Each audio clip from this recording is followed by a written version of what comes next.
Okay, so welcome back to our series of World Champion interviews. I'm joined now by David Ronnefalk. David, World Champion 2016 1/8 scale off-road buggy from Las Vegas. We'll talk a little bit about that race in a moment, but also since then you've had quite a journey, I guess, going through both in terms of life and also in terms of your racing career as well. So let's firstly jump back to 2016 and you winning the Worlds. What's your memories thinking back to that race in Vegas?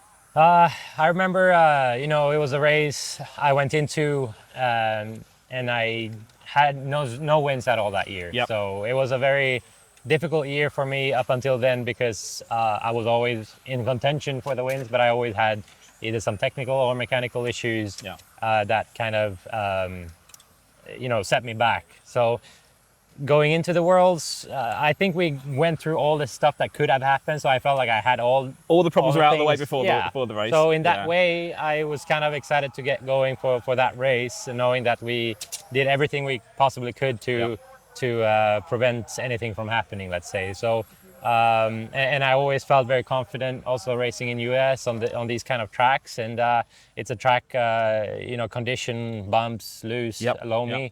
That I grew up on racing, so I knew it was going to be, it was going to be a lot of fun out there, and I made sure to enjoy every moment of it.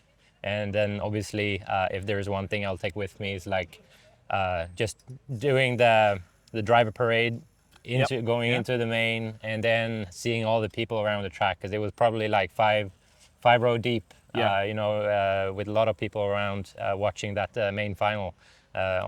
Also a lot of touring car guys actually, because they had the EIIC the week after. So it was very cool atmosphere that I will never forget for sure. And what's your memories of the last lap or last two laps of that race where you're out front? Were you thinking at that stage, I'm 2 laps away from being a world champion? Yeah, many times when you have that kind of a lead, in the past, like before that race, I always kind of stepped down and made sure I would, be nice and smooth out there and make it to the finish line. And I told myself not to do that in the final, but that's exactly what I did anyway. So I really took it slow there, like last 2-3 laps. I remember I didn't jump the big double in the center. And stuff like that. So maybe I didn't stick to the plan, and people probably saw that because like last corner I also had, I tapped the inside, I think, on the curbing. And I saved the car, but I got stuck on the pipe. So that was like kind of at that time I just wanted to get over the line, right? But now afterwards, an hour long final, you just want to get to the end. I've been on the pipe and had, the nails cut my flywheel and the engine flame. So now I'm just so relieved nothing like that happened, and I was able to cross the line. So of course, it was the dream come true for me, and to do it in Vegas was definitely special. Indeed, yeah. And aside from the World Championship win, obviously that means an awful lot to any driver. I mean, I was just looking through, just trying to put together a list of your other wins, and I stopped when I got to the end of the European titles, at least, because there's another great long list of those, both in 1/8 scale buggy, but also an electric buggy as well. So really kind of that off-road all-rounder, and able to kind of, you have been dominating the off-road scene for quite a long time, part of that kind of crew of drivers who have been. You touched on, you were comfortable racing in the US. And if we think back a few years to sort of that period and the years around it, you were doing a lot of traveling around the world then. You were racing a lot of times in the US, and you had a really good team around you as well. Tell us about what you sort of, if we go back to that sort of mid-2010s, 2015, 2016, leading up to the Worlds and just after that, what was your life like then in terms of your racing experiences? Obviously, 2014, I made a switch from Kyosho to HP Racing. And that gave me the opportunity to do this for a living, first of all, which I was very, excited to be able to do that, because it was always a dream of mine. And, I was always also able to travel to all these international events, also overseas, like you said. I think the first time I went was 2012 to the DNC. And after that, I pretty much did the DNC as my first off-road race in the start of every year. So I was a regular at those kind of races, and I really enjoyed it over there. Racing is definitely different from European style racing. It is, yeah. And it suited me very well. And the car was working well at the time, and like you said, I had a great team around me. Plenty of guys using the brand over there, and there was also a great partnership with Adrian Bertine, who I have a lot of gratitude Yeah, towards. Without him, I would say I would not have been where I am today. He definitely helped me a lot to be able to reach the top like I did. So his support was definitely great for me early on in my career. Yeah. But like I said, yeah, I just enjoyed it over there racing in US, and I still do when I go over there, and it's a lot of fun as it's a big difference compared to European racing. Yeah. And as you touched on there, your move to HB was when you became a full-time racer, and that's what you've continued to be able to do since then. Obviously, things have still changed in the time since then. You had the time you moved to Mallorca for a couple of years there, and most recently have moved over to XRay, sort of 2023, I think it was, 2024, you moved over to XRay, yeah. Yeah. And during, particularly also with the market time, you talked about Adrian then from your time at HB as well. He was kind of very much part of that core team, central team around you with your father as well. That was the team Ronnefalk at the tracks, and he sort of, my understanding is he was kind of almost a mentor to you in many ways, as well as being the support mechanic as well. No, for sure, and he's a world champion himself, so he really knows what racing is like in those moments where you might get a little nervous or you might overthink stuff here and there, and it was just a very good teamwork, and we were able to get the most out of it, let's say. And he was also very good to have down beside the track. Kind of, he had a good visual of the car, what it was doing on the track, which was always good. And then like you said before as well, he started come to 10 scale races as well, the Euros a couple of times with me, and we had great success at these races as well. So it was just a very good time, and everything at one point it came to an end for different reasons, and then I switched to Mallorca, which was a new and upcoming project. I've known JQ for a long time, so I was excited to kind of see where we would be able to take it, let's say. And maybe the first year was too good. We had the European Championship win there, which was my first in the Nitro class since 2014. So it was 8 years in between. I had many close calls during that period, but to be able to win a Euros in the first year with a new brand was definitely something really special that I will always remember as well. Finishing second at the Worlds later on that same year, so it was a great time, and unfortunately I think part of it was on my side, why I'm still not there, and part of it was maybe on their side as well. So there's always two sides to the story. We had our differences, and it didn't work out any longer, but we're still good friends today, Joseph and I, and I'm sure we're going to be for a long time. We've known each other for a long time as well. So I hold no grudges towards him. He was a good help for me during that year as well, winning the Euros and being second at the Worlds. So and now with XRay, I feel as they have all the platforms. I always enjoyed, racing anything RC basically. So as many have seen, I'm more doing a few more races here in the touring car class as well, which I'm really enjoying, and trying to see where I stand towards the top dogs in this class. And so far at this event, it's going pretty well. We'll see how qualifying goes starting here soon. But I really enjoy touring car style racing, and I have my indoor track during the winter. So basically, during the winter, I drive mainly touring car, I would say, because tire situation it's a little bit better in the touring car class. I would say you were able to get more runs out of the tires in this class, and changes on the car, you definitely feel them right away when you go out there. And I think in that way I can improve my skills in terms of knowledge about setup and everything as well. So I really enjoy to try different things, but I'm not staying only touring car. I'll be back racing off-road as well here soon. So I want to talk a little bit about your move from Mallorca over to XRay, and you kind of touched on there. Mallorca was a brand new brand. It was all new. You came into that fantastic set of results in that opening season with it.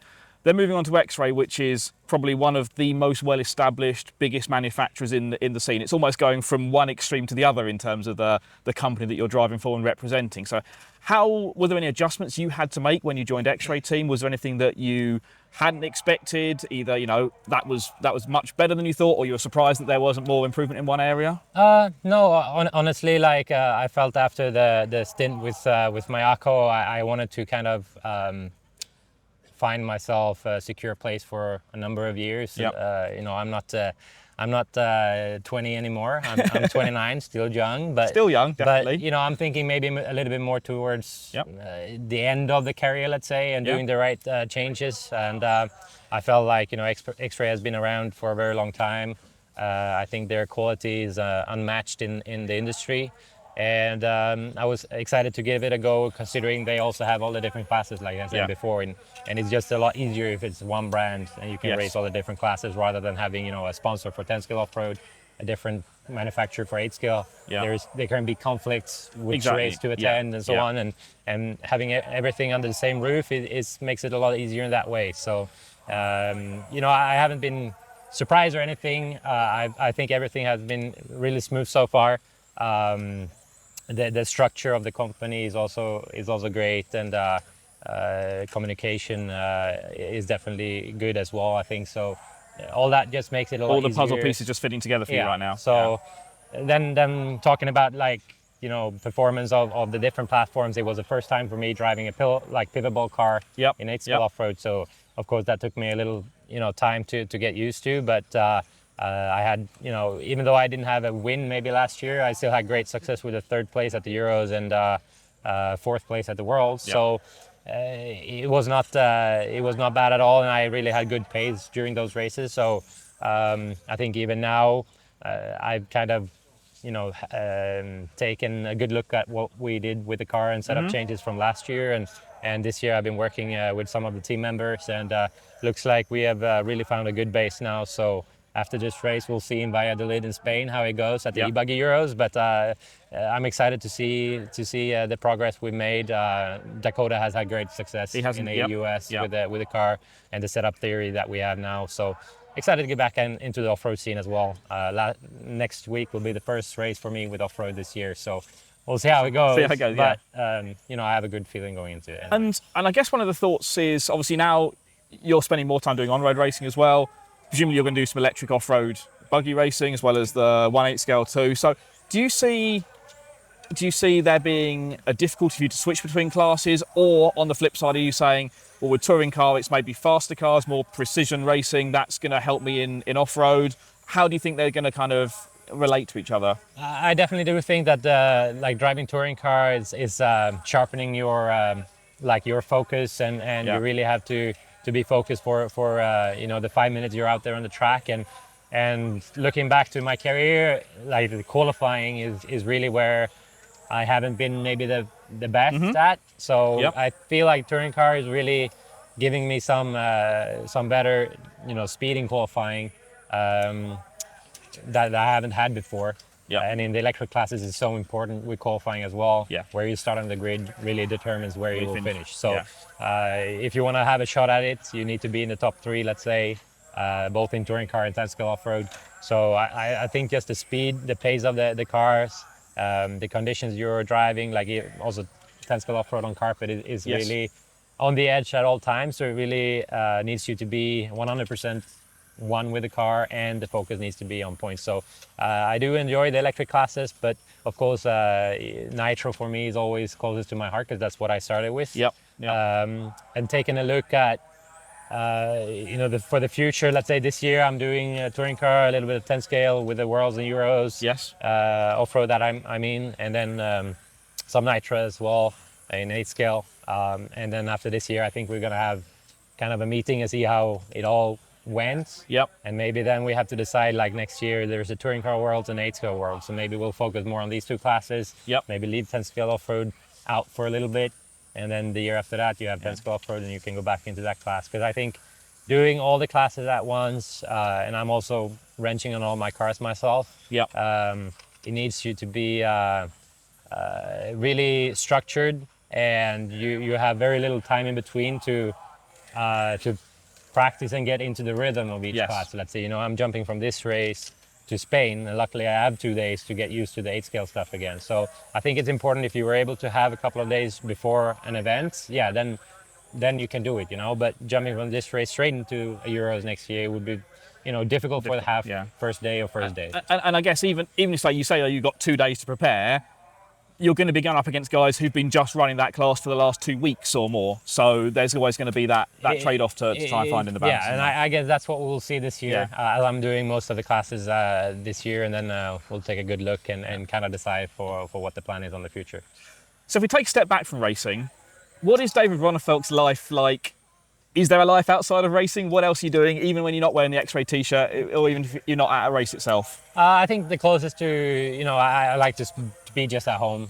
We travel so much. We're on the road at all times during races and from airports and hotels and everything. Maybe not eating the best at all times. So I usually try to just kind of relax, stay at home, spend time with my girlfriend and family. And then when I'm not working on the cars, because obviously I always work on the cars when I'm at home as well, but I try to play a bit of golf. Like, golf is really close to my heart since I was a very young kid. So basically I wouldn't say I choose between golf and RC, but it was almost RC was always number one, but golf was always there for me. So I'm living close to a golf course, and I try to play when I'm home and I have some time left over from wrenching or preparing for the next race. So it's a non-stop life then? Yeah, pretty much, and especially doing all the classes, it really takes some effort and discipline, but I'm enjoying it so far. So to end it then, let's bring it back to focusing on World Championships. You touched on your results at the most recent World. So 2 times World Championships in Redovan in 2022 and 2024. You had a 2nd place and a 4th place finish there. So close, but not adding that another world title to your CV. What do you think it's going to take for you to get back on the top step of the podium in either 2026 or in the few years after that? I definitely do think, like what we just touched on, racing all the classes, to win an 8 scale Worlds against like Ongaro and all these top guys, Canas, who are only doing this class, is going to take me to do something similar. Yeah. So of course I will be able to have the same speed and everything, but if you don't have the same prep work in advance for that race, the odds are not gonna be on your side, let's say. So I definitely do think that at some point next year, a couple of months before the Worlds, I will just need to focus 100% on the Nitro class, making sure engines, clutch, everything that you have to make sure is on point during a World Championship is under control, setup work and all that. So I think that's the main thing. Just focus on that, because I feel like the Nitro Worlds is probably one of the tougher ones to win. It feels that way, but you look at how you've said it yourself. You've been at so many races where you've had really good results, and you've been so close to having really good results, and there's a failure that happens, or you get an engine cut that you just don't expect. You land off a jump slightly wrong. And that's the difference between winning a World Championship and not. Absolutely. I mean, if we just talk to my second place at Redovan 2022, I was never really in contention to feel that I was close to winning that week. I was always in the top 5, somewhere around there, but I never really felt like I had the last little bit to challenge Davide and those guys who were in the front. So. We made a gamble for the main.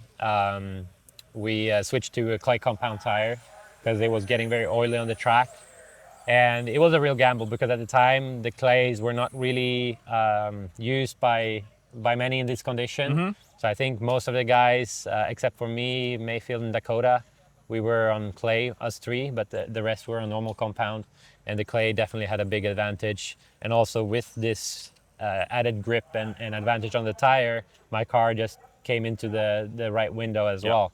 So started 11th in that main, but worked my way back up. I had 2 less pit stops than Davide, I remember. And then when it was like 10-15 minutes to go, I was right there. I actually had like a 4-second lead, being on the same kind of fuel strategy for the last 15. But I had 2 bad landings on a double down the hill, 2 laps in a row that kind of brought him back into it. And then we were both on slick tires. Yeah. The racing line was very narrow, and we were both trying to win. And unfortunately, the last pit he did, I was trying to get out in front of him because I came up the straightaway as he exited the pit, and I just went over the speed bump slightly quicker than before, and I rolled it, and I lost another full 5 seconds. So that was with 5-6 minutes to go. Yep. And it was pretty much game over from that point. Even though I tried really hard pushing towards the end, I wasn't able to reach him. So, you know, those little moments, but the thing during that main is like I never was in the right window the whole week to feel like I had a chance at it, you know? And then all of a sudden I'm fighting for the win. It all comes together, yeah. So, yeah, of course, maybe it was my mistake in the end of the straight. Tried a little too hard instead of being patient because I was very fast towards the end of the main. But what can I do? You try to learn from it and come back to the next one and try again. And I think if I'm right, then 2026 Worlds will be in America. Yeah. Is that the plan? Yeah. So you talked at the start about you spending quite a lot of time in the States in your HB days as well. Obviously with X-Ray, it feels like, you know, Dakota is the face of the US style. You're focusing on the European piece. Will you go and do you think you want to spend a bit more time in the US to get back used to the US tracks? And I guess also maybe racing against the US drivers. We talked a lot about, you know, Ongaro and Canas and things, but you've got drivers like Fend and Mayfield and everyone over in the States who, if you have a world championship in the US, they're going to be the names you're going to put in the mix, aren't you? For sure. I was able to get the one from them last time it was in US, so I'll try to do it again. But definitely need to go there and test because from what I know, it's going to be in Thornhill in Texas. And it was maybe the most European track I think they could have chosen over in the US. So a slight advantage towards you then. From what I know, it's going to be high grip. It's covered track, so conditions are going to be different from what you see at the DNC or a Silver State race where it's very bumpy. The track just gets so I think it's going to be grooved up. I think the grip is going to be high. I heard some stuff from the last week they had their race, which was their let's say pre-national race that Dakota went to, and they ended up running on slick tires. Okay. So it's not a typical US style track. So. But then again, when the track is like this, the tie is very important, and I will definitely have to go there if I want to be competitive at the race. So for sure, I will try to go at least 1 or 2 times before the Worlds. And let's put ourselves in 5-10 years in the future. We sit down and have another one of these chats, and maybe, as you say, your racing career is starting to tail off. Maybe mid-30s, maybe that's the way. If you haven't got another world title, will you be disappointed? Will you feel you're incomplete with something then? It would be, of course, it would be a lot of fun to get another one. I still do think that I have many chances, especially as I'm driving a few different classes. Yep. We already have the 10 Skill 2 Drive 4 Drive World Championship this year, so let's see how it goes at that one. It's a conditioned dirt track that I like. So hopefully we'll go well there, but I won't be disappointed. But I definitely want to win a couple of other big races internationally, and but